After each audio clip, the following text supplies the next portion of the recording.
So we will dive into the second part of this. Now, let me say this. All right, so last week, we getting people getting up, going out, coming back in, going out, coming back in. Let's get what you need, have a seat, hang out.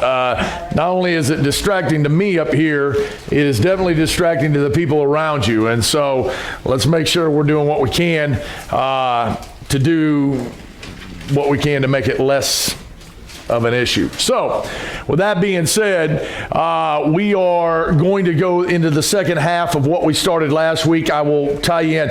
For those of you that are trying to follow us on YouTube, I keep getting kicked off. We are bringing some controversial things. They don't like it. The fact that we're calling it Hollywood Symbolism, Illuminati Symbolism, the AIs are kicking it out quick. So we're having to make some adjustments to it. So we uploaded one today. I will upload last week's tomorrow, and then hopefully Friday I'll have this one up and going, and so we'll go from there. Now remember, next week we don't have service. And the reason being is we rented it out to Hollywood. So now, for those of you wanting to know, everybody keeps asking me, the movie is some Gerard or Gerald Butler or Gerard Butler. Yeah, so if you sneak down here, maybe you get to see him. I don't know. So with that being said, let's dive into where we're at tonight. And as we do week after week after week, we take you to 2 Corinthians 4:4. And the intent of that is because, guys, when we think about Satan being the god of this world, we have a tendency to just narrow that down to our little Christian view and go, okay, he's against us. Okay, we get it. Yes, we have principalities and powers going up against us. But understand, when it speaks of him being the god of this world, is he is in control of these world systems that are used to be everything anti-Christ. Okay? And all of it will be used to usher in the Antichrist that will be coming onto the scene. And so we talked about how that there is an organized syndicate that is controlled by Satan and the elites of this world to do what they're doing, and you're going to see some of that tonight. Now, here has been our outline the whole time, and as we have said multiple times, we're just touching the surface of these things, guys. And every time I study one of these subjects, literally you could just grab one and probably spend a year on it. But once again, let me also remind you, we try to keep this balanced by Sunday morning services and Sunday school. And guys, what we're teaching, and by the way, what I teach on Sunday morning is far more important than any of this stuff, okay? This is here. It's designed to open your eyes to the things that are going on so that we can help prove to others that, hey, the Bible is true and that Jesus Christ is the answer. But if you get too far whacked out, all of a sudden this becomes your religion. And so, but what we've settled in on is the September 11th thing. And so we're talking about Hollywood symbolism, and we'll get into that more tonight. So last week, to kind of bring us all together, we went into Revelation chapter 12, verses 1 through 6, and we saw that there is a sign or a wonder that John saw. And he begins to describe that woman, that's Virgo, which means virgin, and how that the lion, the tribe of Judah, Leo the lion, is above her. And he says, and there was appeared a great wonder in heaven, a woman clothed with the sun and the moon under her feet, and upon her head a crown of 12 stars. And she, being with child, cried, travailing in birth and pain, and be delivered. And there appeared another wonder in heaven, and behold, a great red dragon, having 7 heads, 10 horns, 7 crowns upon his head. And his tail drew the third part of the stars of heaven, and did cast them to the earth. And the dragon stood before the woman, which was ready to be delivered, for to devour her child as soon as it was born. As she brought forth a man-child, who was to rule all nations with the rod of iron, which clues you into who the man-child is. It's obviously Jesus. So when we look at all this, we realize that the woman is Israel, that the great dragon is Satan, and we see that the man-child that's going to come rule the world is Jesus Christ. And in this very layout, which is kind of weird in the book of Revelation, because all of a sudden you're reading about things that are happening at the end time, and then all of a sudden chapter 12, he gives you a history lesson for real quick. He starts talking to you about the birth. He talks about the ascension. And he talks about once the child was called up, that the dragon went after the woman, which was Israel, okay? And so what we said is based on this star alignment, we can clarify directly when Jesus Christ was born. He wasn't born December 25th. By the way, I didn't need this star alignment to figure that out, okay? It's very obvious that Saturnalia and the solstice and all that went on there, that is a pagan ritual, pagan holiday that was turned into Christian holiday through Constantine and the Catholic Church. We've taught that multiple times. However, we believe that when we see this layout, okay, we got Virgo here with Spica and Leo and Regulus, the king star, and Hydra, which is the dragon.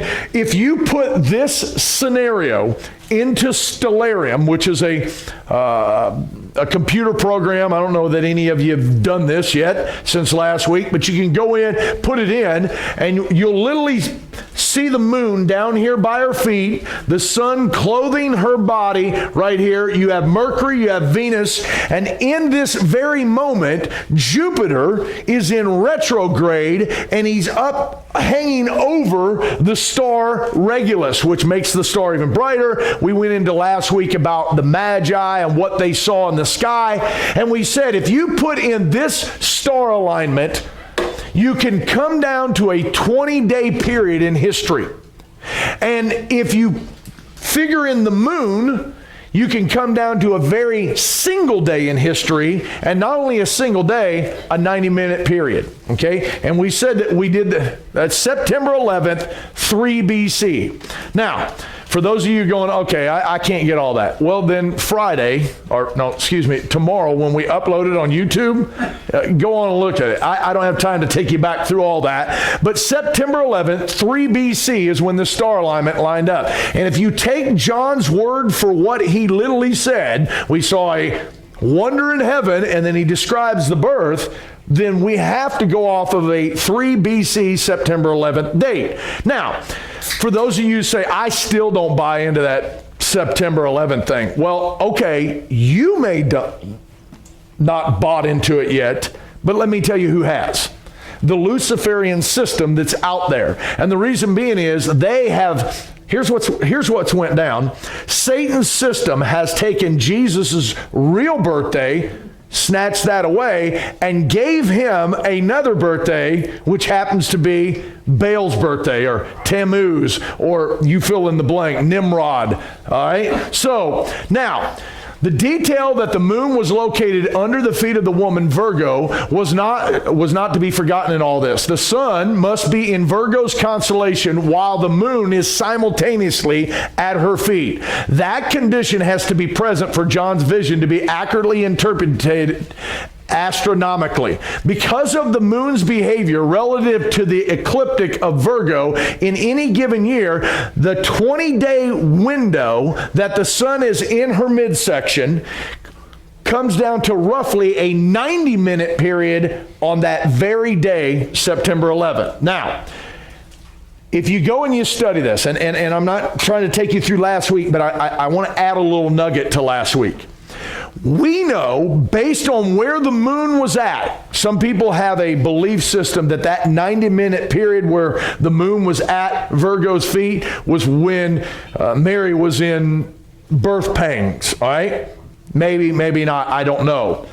But it would have been about 6:15 to 7:45 in Israel at that time. Now, September 11th, 6:15 to 7:45. Now, if you punch that in to a clock and translate over, do you know what time it is in New York? Let me shut this down.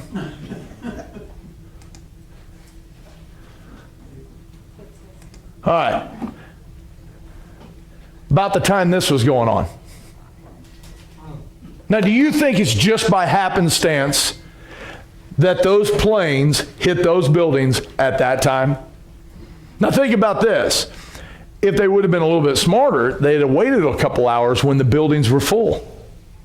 But instead, they hit at a certain time. And the reason they hit at that certain time is this is a ritual that was done. And it was done to match that date and that time period. And you say, how would they know that? Because they are called the mystery religions. These folks that are into this are into studying that stuff. So the average Christian who runs around bellyaching and complain about every little problem they have never really spends a lot of time studying a whole lot of stuff. You ever realize that? And please understand how I'm saying this. Do you understand how dumb Christians are?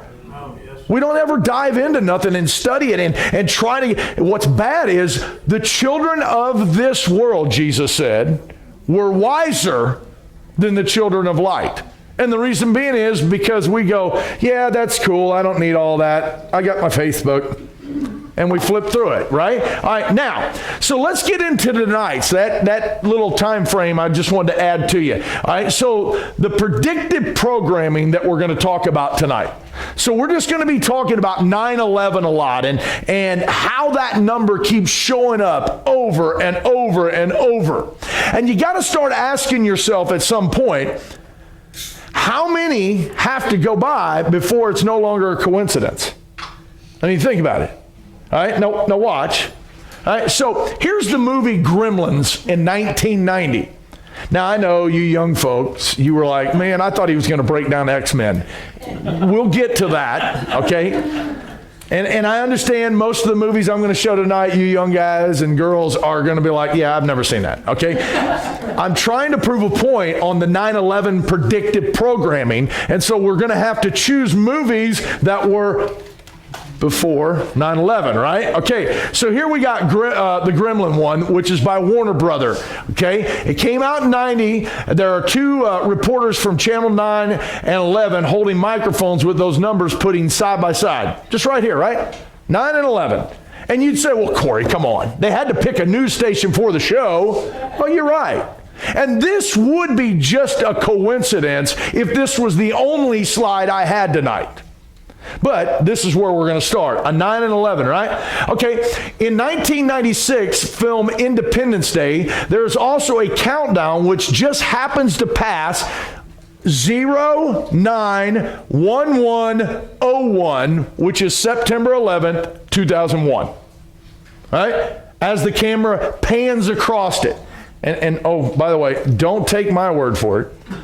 Go in and check all this out. See if the folks that are studying this are lying. And the reason why I say it that way is I didn't go sit around and watch all these movies and try to figure it out. I let other geeks do that, all right?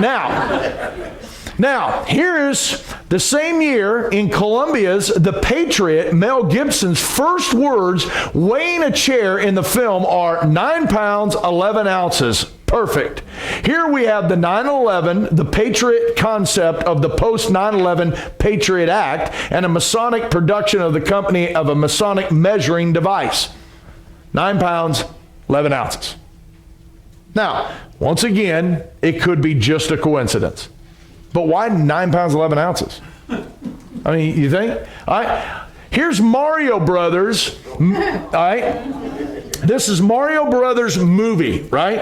1993, Super Mario Brothers movie. The two towers are depicted eerily half destroyed and smoking just as they would be on 9/11/01. In the movie, the twin towers each have on them a large symbol of a hand holding two lightning bolts, which, guys, I haven't gotten into, but the lightning bolt is a symbolism for Satan.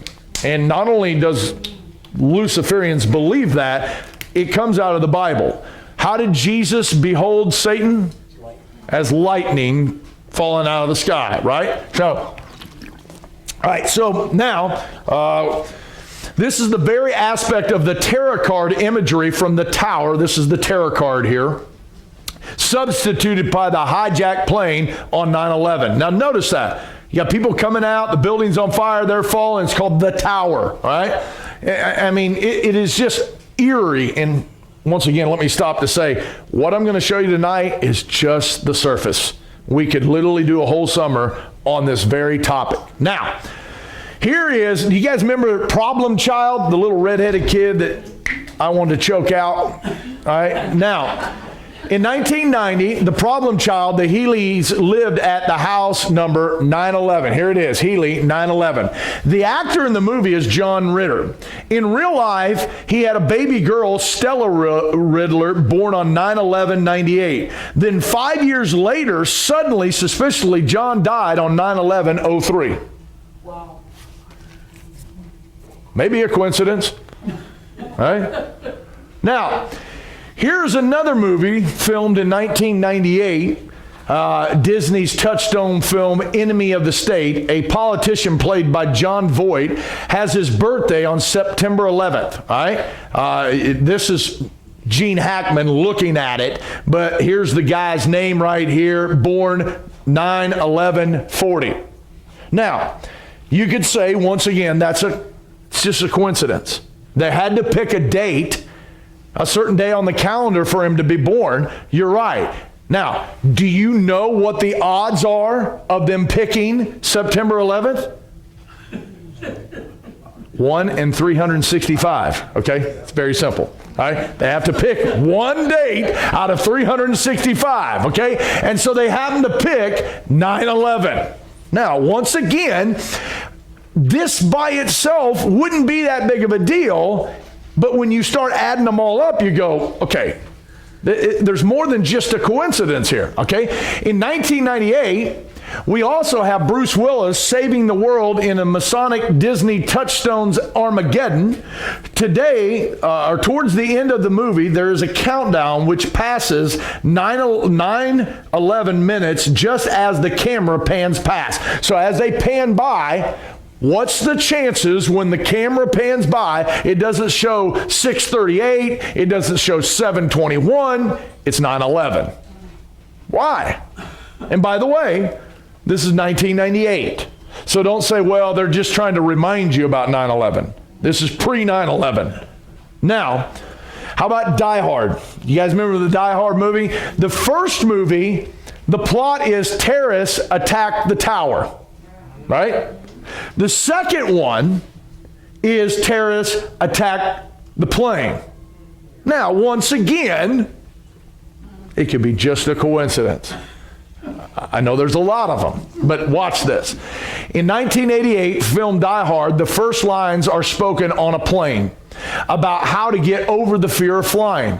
One guy says what he has done for 9 years, and Bruce Willis says what he's been doing for 11 years.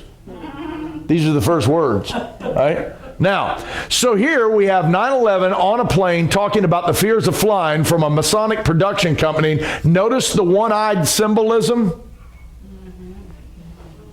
We've went over the one eye so much, I'm sick of seeing the one eye, all right? But notice it. It's not by happenstance here, okay? In the first Die Hard, John McClane, whatever. John McCain's all the same thing. It's equal, all right? Takes on 12 terrorists in a tower. In the second movie, it's a terrorist at an airport. Okay, now here's George Clooney in 1997's DreamWorks' first film, The Peacemaker. George Clooney is shot perfectly between aisles at 9 and 11. Once again, I know I sound like a broken record. How? Huh?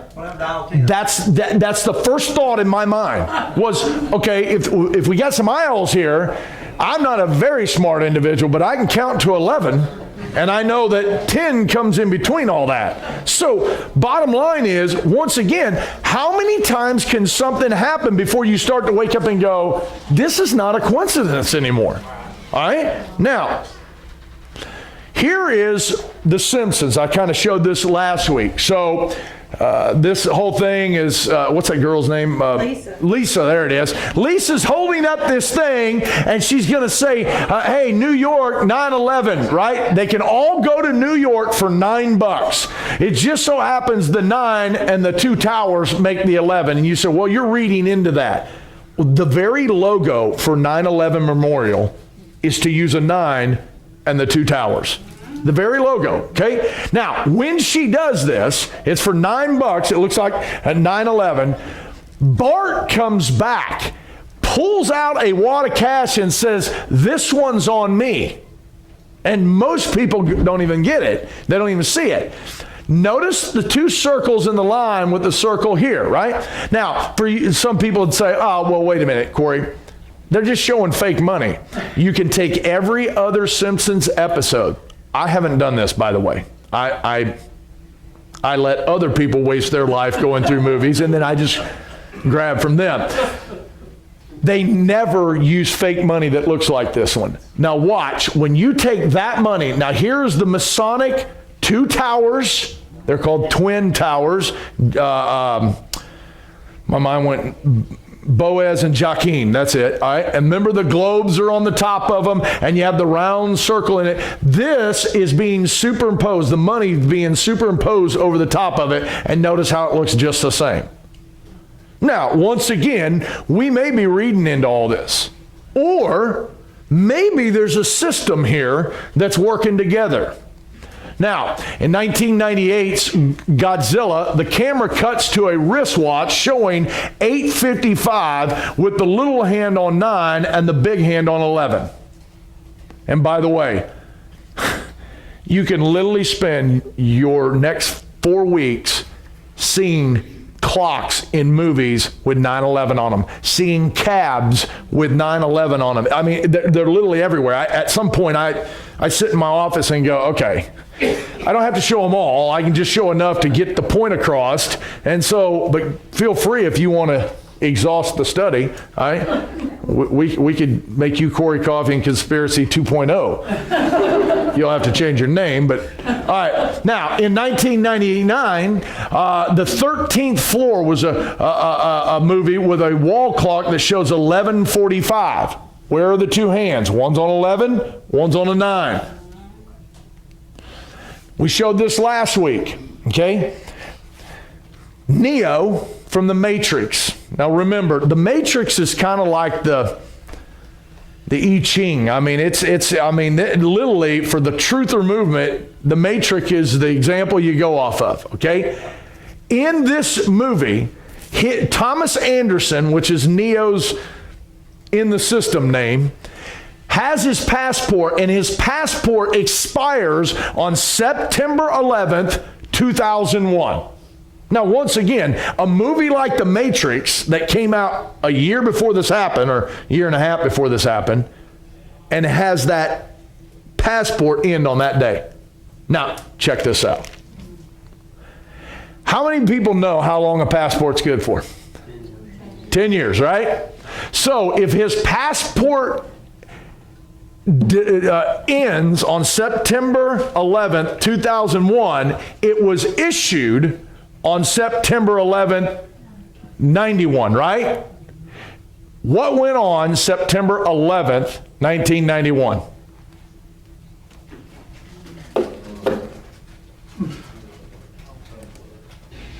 Certain that we stand at a defining hour. Halfway around the world, we are engaged in a great struggle in the skies and on the seas and sands. We know why we're there. We are Americans, part of something larger than ourselves.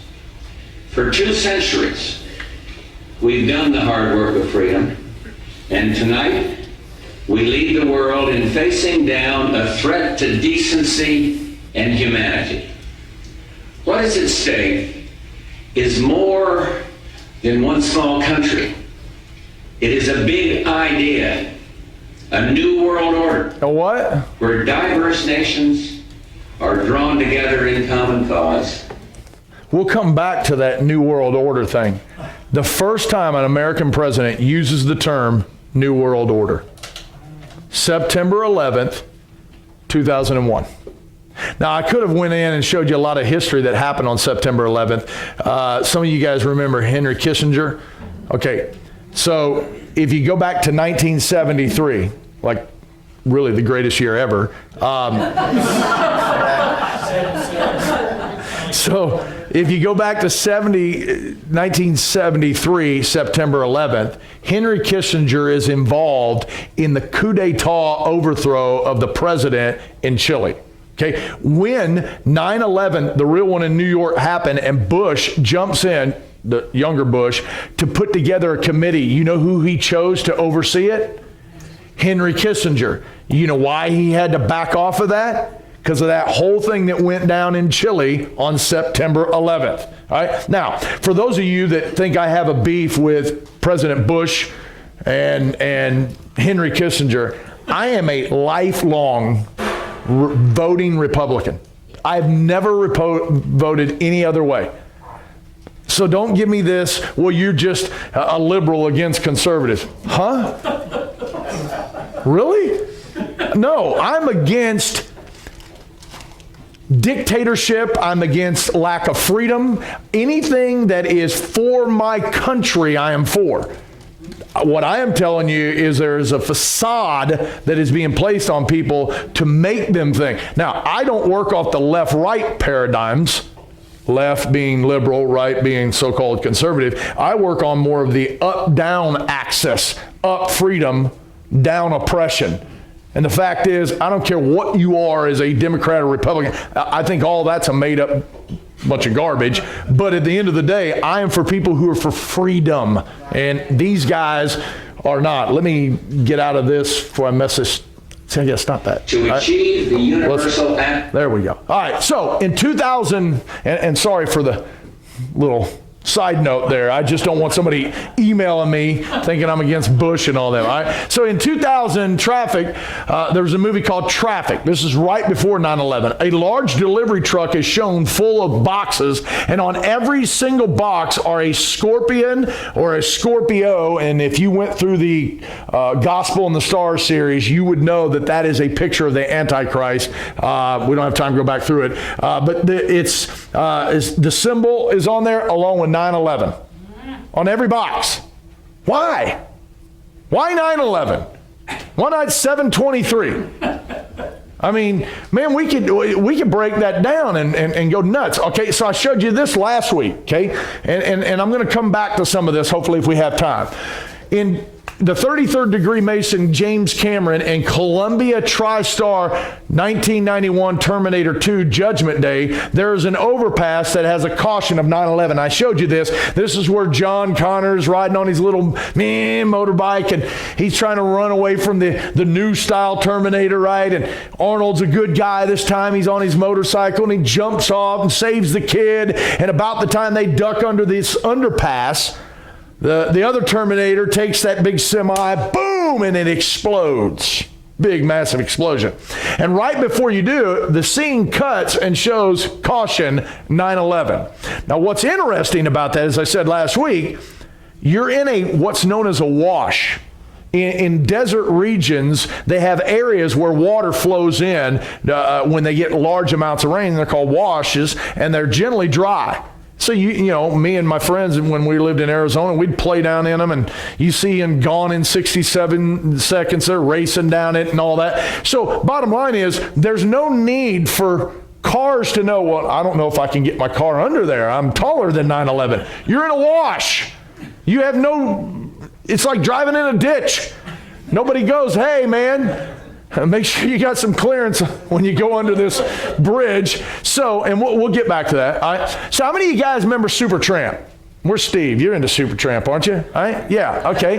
So this is like 1978, I think. It's 79, 78. Supertramp. Okay. You got the hottie on here, and she's holding up the orange juice with the two buildings, right? See anything else? Let's mirror it for you. Now you see it? 9/11 right above the buildings. Once again, all of this 9/11 may be just a coincidence. If it is, the people putting all this together got to play a lottery. All right, now, Cracked magazine from 1975 showing the buildings falling and a plane hitting it. Now, what's the chances? Here's Beavis and Butthead, if you guys remember these guys. This is a magazine in 1994. showing Beavis and Butthead. Now, notice how they're dressed as Muslims with planes flying around the towers. One's got a bomb in his hands, and the title of the article is, "What is Al-Qaeda?" Wow. Now, you're right. That could be a coincidence. Really? You still think that? I mean, now, we've got even more. You've got Sesame Street with, I won't go into that. I ruined your childhood for you. But we have the Super Tramp we talked about. How about over here, we've got I forget what the cartoon is, but you notice it in the background. You got this statue. But notice the two buildings? And you notice that a plane has rammed right in the side of it? I mean, this will be all online. You can go on. You got Superman 1991. Notice Iron Man 1994. Plane hitting the Pentagon. Now, once again, I'm being a little facetious, but at what point do you realize this is too many to be a coincidence? And by the way, I'm just putting on a few here. Now, where are we at? Is that... All right, I skipped that one. All right, let's get to this guy. So Back to the Future, right?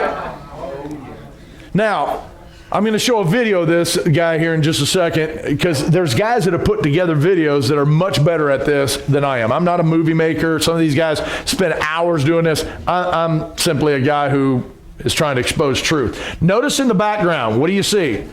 It's a 9, right? We see it again here with Doc, and it's a 9. It's a Western Auto sign, right? So he goes back in time, but when he flies back in, or when he takes off, right? He's going to take off back through, notice the 9 and the 11s. Now, once again, it may be I may be reading into it. Maybe I've looked into 9s and 11s so much now I see them everywhere.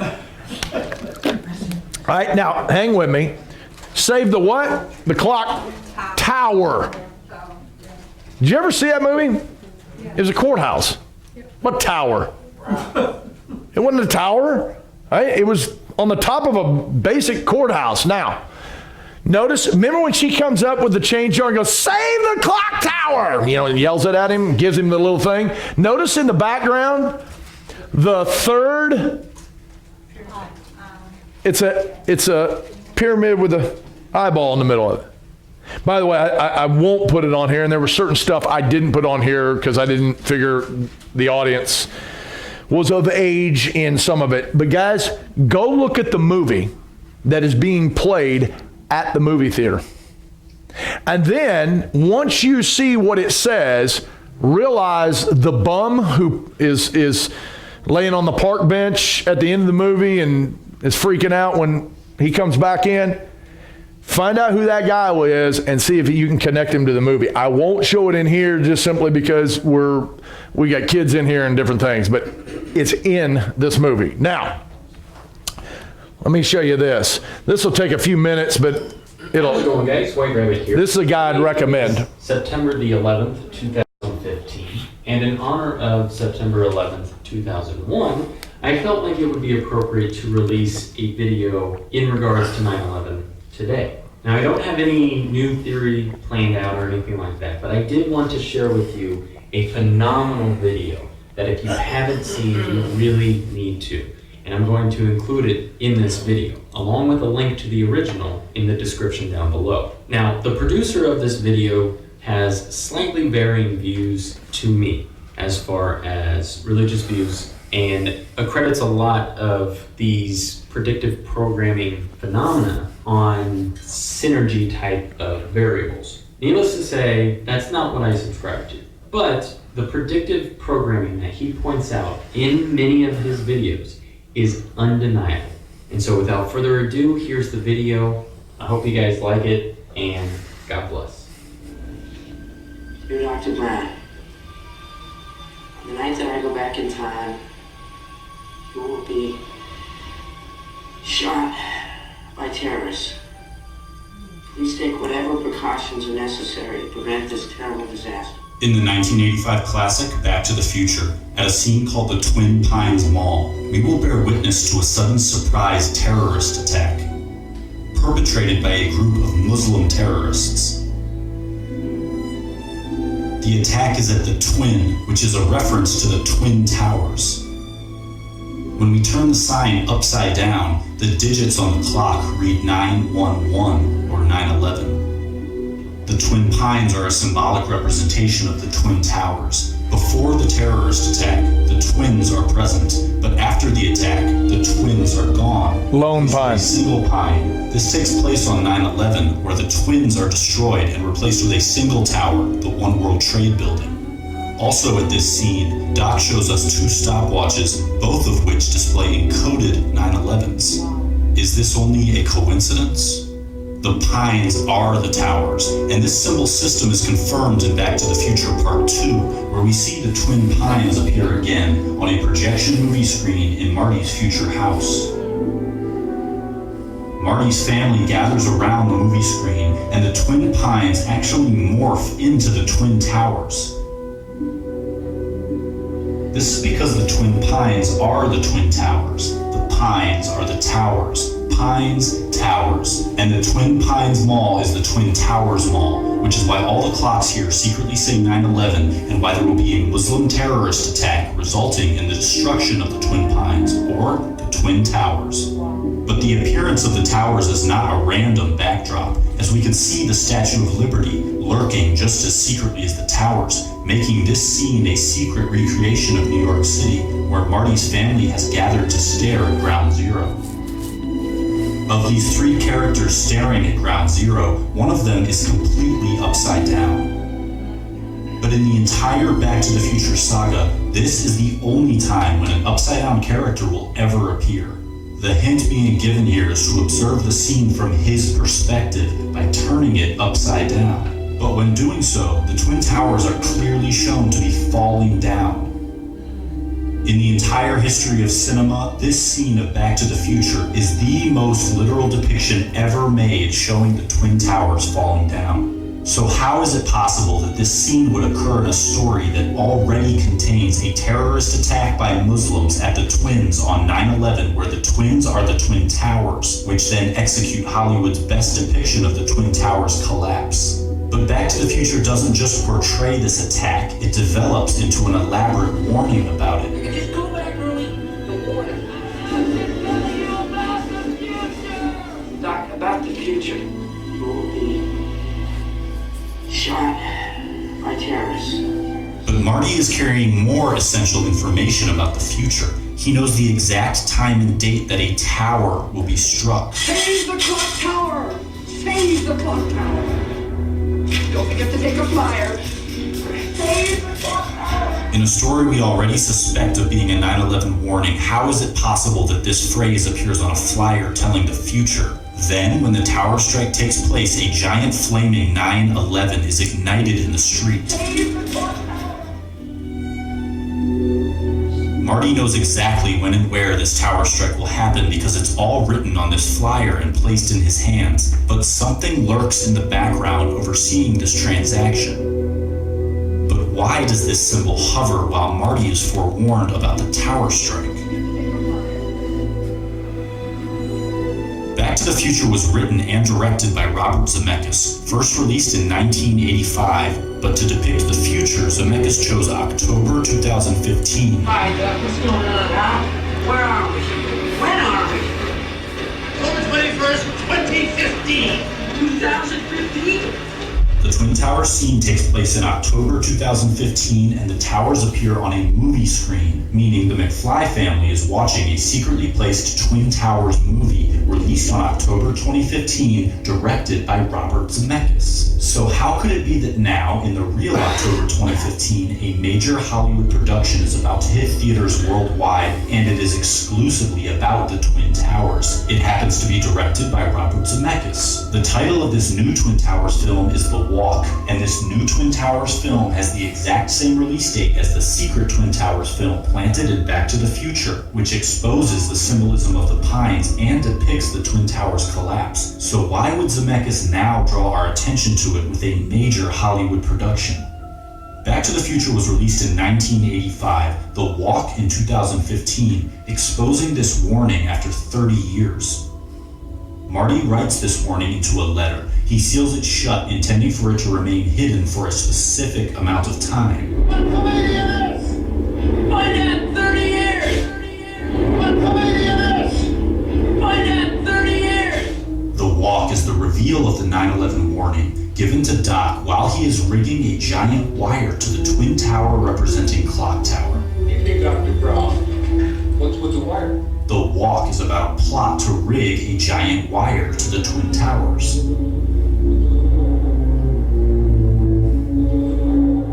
So Marty records the warning while Doc is rigging the wire to the tower. Marty tells Doc he will understand the warning in 30 years. Find out 30 years! 30 years later, the director makes a movie about rigging a wire to a tower, the Twin Towers, because the warning within Marty's letter is about a terrorist attack at the Twin Towers. What's with the wire? What's with the wire? What's with the wire? What's with the wire? After rigging this wire, the tower strike takes place, and a Marty McFly from the future runs out onto the scene. He has just Notice how he's dressed. from October 2015, the release date of The Walk. But in The Walk, standing on top of the Twin Towers, is Marty McFly. This Marty has arrived here from the exact date where this Marty is standing. The plot of The Walk is the tower wire rigging event that just took place at this scene. All right, so for sake of time, now let me just say, I don't know that I buy into all that. I think there's some interesting stuff they bring out. I don't know that I can go and, I don't know if Zemeckis understood. Listen, I don't know any of that. All I know is there's enough similarities there and enough evidence to go, something's up with that. It's just not normal for all those things to come about. Why does that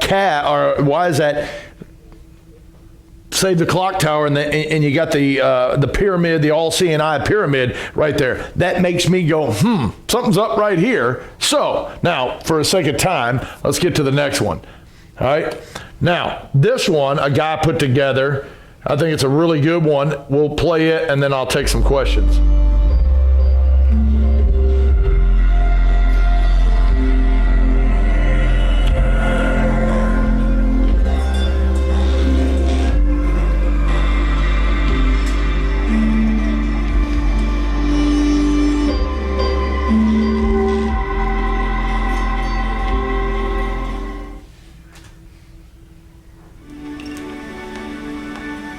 Scan Darkly 2006. Look at the shirt.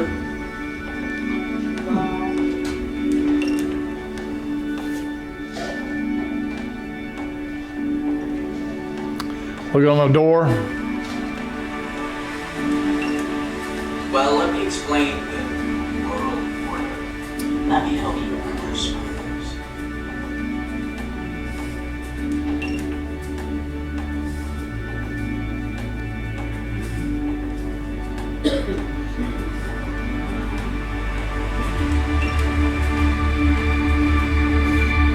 Look at the cab door.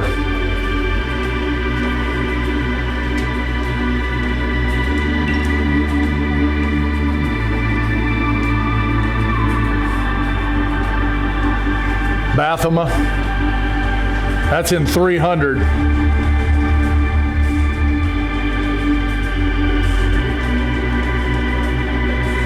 All-seeing eye. In the background. 1979, been there.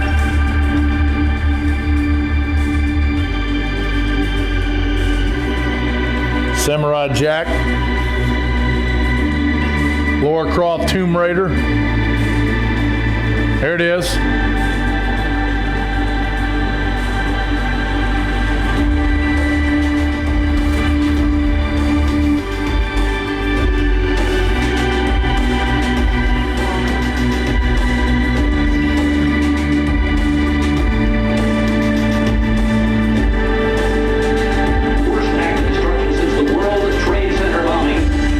Look at the date, or the number, 9/11. And what did he just say?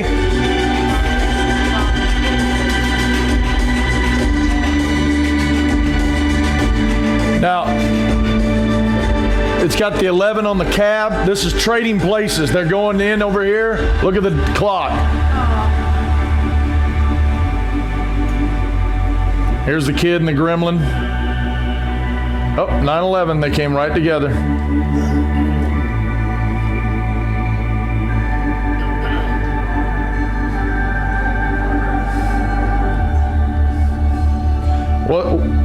What is that building? With a female underage in a motel by the Dallas Police Department on September 11, 1960.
I've been yelling, oh, the UN's going to take over global Conspiracy theorists.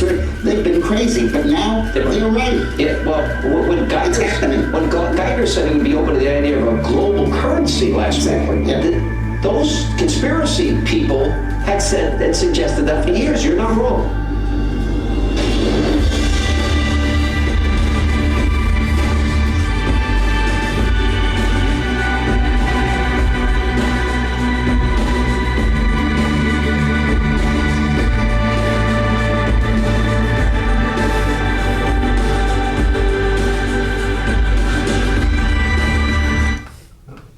All right, so a lot of stuff thrown at you. All right, I think it's interesting if you keep listening to Bush speak when he was the first president to use the term New World Order.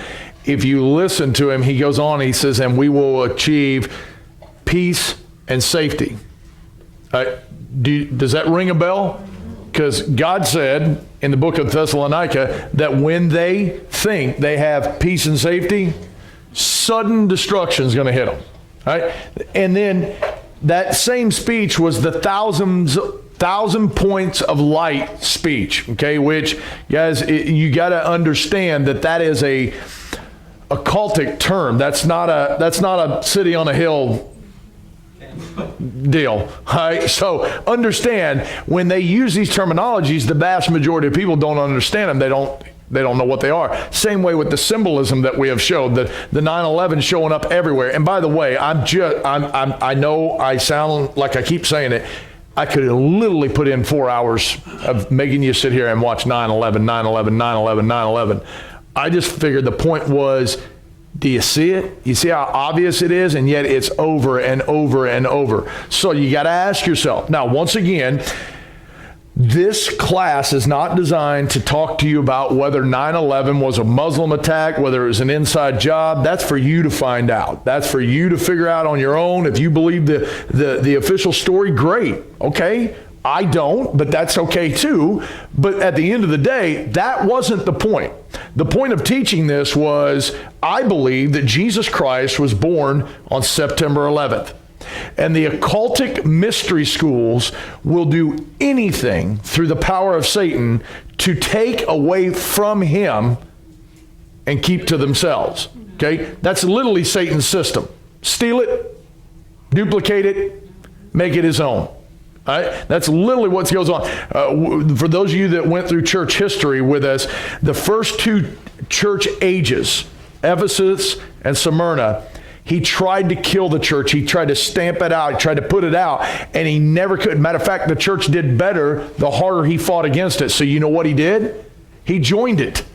Right? He joined the church in the Pergamus era, which is what Pergamus means, much marriage. It's where we get our word polygamy. And what he did was join the church, and he did more damage on the inside than he ever did on the outside. And so that's what he does. He takes what is Christ, and he comes in and corrupts it. And so what we're trying to... Now, my deal of showing you this is to show you that September 11th was a date that was an issue long before those towers dropped. All right? This has been going on for centuries. And by the way, if the Hebrew scholars are right, and if it's Noah's birthday also, well, then this thing goes all the way back to the sons of God coming down here with the daughters of men and all that mess. So that was basically it. Any questions before we tap out? Yeah. So, well, let me ask you a question. Yep. The first bombing of the Twin Towers of the World Trade Center, that was what, 1993, right? Yep. What was the date on that? Do you remember? Was it March something? I don't know. I'd have to look. I just wondered if there's any connection. Because I know there's a connection to it. Yeah. Yeah, that was March. I may be wrong. I have to look into that, but yeah, that was I graduated that year. That was another awesome year. So, well, other than that, so, and I met my wife that year, so it was a really awesome year. So, anyone else? Well, here, guys, feel free to dive into it, get more of this. Let me reemphasize before we break for the night. Guys, all this is cool to look at, but remember, at the end of the day, the only thing that matters is you knowing Jesus Christ and his eternal word. So, now I will say this series that we do in here, for those of you who are on the fringe going, man, why do we do this in our church? Okay. This series opens up the door for me and others in this church to talk to other people about Jesus that would not, like if I said, hey, can I talk to you about the book of Philippians? They just look at you and go, no, and walk off. But when you start bringing out stuff that the average Joe out here can see and he knows, man, something ain't right, and you can use this to work it back to the person of Jesus, then that's what the intent of it is for. That and to give you the summer to kind of relax. So, all right, God bless you. We'll see you next week. Well, no, we won't. Hollywood will be here. So.